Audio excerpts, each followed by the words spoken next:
Do you know that feeling when you play nerf and you got shot but nothing really happens? At least I have a solution. Let's build fire nerf gun. But after message from today's sponsor. I don't have sponsor.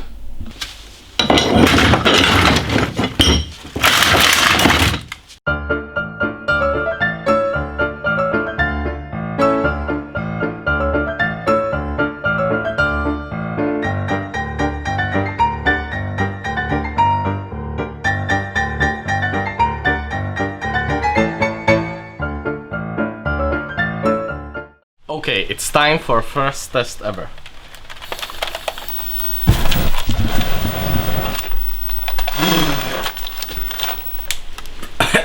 It smells like shit, but it works.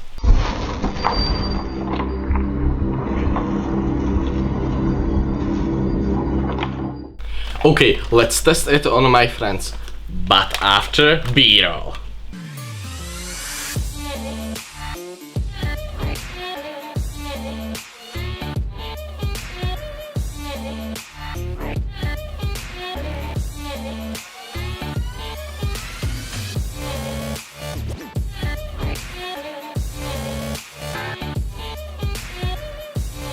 Oh, now I realize that I don't have friends.